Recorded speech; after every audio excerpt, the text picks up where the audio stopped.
Good morning, this is Yuji Yamane, also known as Maniko. While working on data analysis and project management at a public sector in Sydney, Australia, I dive deep into learnings and news from global perspective every morning. Today, I'd like to talk about major companies with return to office policies here in Australia, including Dell Technologies, Flight Centre, Amazon, Tabcorp, major banks including NAV, Commonwealth, Westpac, Suncorp, and Origin Energy, as well as government sector.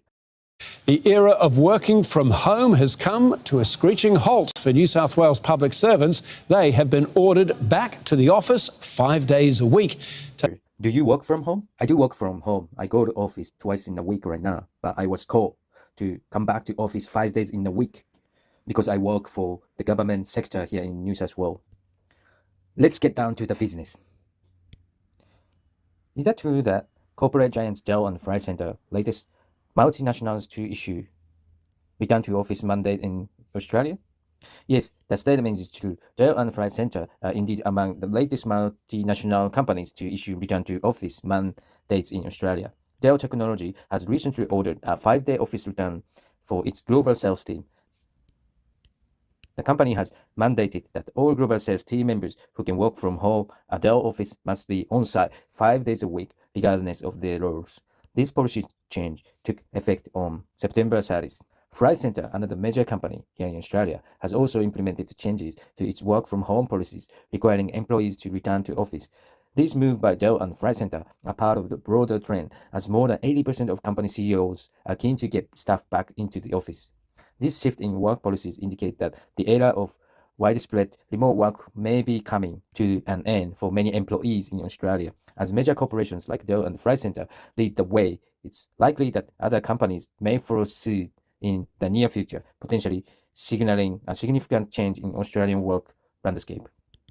Are there any other major companies implementing similar return to office policies in Australia? Yes, several major companies and organizations in Australia have implemented or are implementing return to office policies. Here are some notable examples. Amazon has announced that the staff will be required to return to the office 5 days a week, starting from January 2nd, 2025. This applies to the approximately 7,000 employees in Australia. Tabcorp, the Australian betting giant, has ordered its staff to return to the office 5 days a week. This affects more than 1,500 employees across Sydney, Melbourne, and Brisbane, who previously had a hybrid 3 days work week. Major banks, NAV, ordered senior staff to work in the office 5 days a week, while other workers are asked to return 2 or 3 days per week. Commonwealth Bank and ANZ expect employees to work from the office for at least 50% of their working time. Westpac requested employees to return to the office or for 2 or 3 days per week. Other companies, Suncorp and Origin Energy, these companies are using performance bonus to encourage staff to return to the office. Government sector, New South Wales government issued a directive for government sector staff to work mostly from the office, affecting over 400,000 employees, including me. Commonwealth Public Service. While not mandating a full return, they have agreed that allow for flexible work arrangements. It's worth noting that while many companies are implementing return to office policies, the specifics vary. Some are mandating full-time office work, while others are opting for hybrid models. Additionally, a survey found that nearly 9 in 10 Australian businesses have implemented mandatory return to office policies, with the majority requiring staff to be in the office at least 4 days a week. I've been working from home since COVID, and it's been 3-4 years. And initially, I like to work from home because it's super convenient. But I felt like my productivity is a bit less than previously because it's good to go back to office and collaborate with my team members, have a chit chat, and that boosts up the productivity. I know that. And I understand why the organization's leadership, like management people, they want the employees to come back office because they know that the productivity of the employees will go up in that way.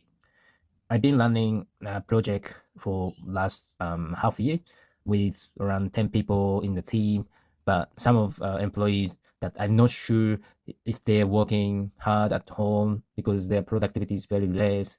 But at the same time, I don't want to micromanagement them. I don't want to check their screens every 1 hour to see if they're working or active. So I totally understand why they want to do this way. And also, it's good that the people are coming back to offices in city. So the retails and the economy in the cities will be better. That's good for economy. But as an IT guy, I can focus more at home sometimes when I do the development, because if I go back to the office, people come and have a chit chat with me that will eat my time. So sometimes I want to hide to focus my development work. The best to do that is maybe 3 or 4 days to go back to office to enjoy the chit chat and boost the productivity. And maybe 1 day or 2 days, I work from home and focus on the development. I think that's the best way. What do you think?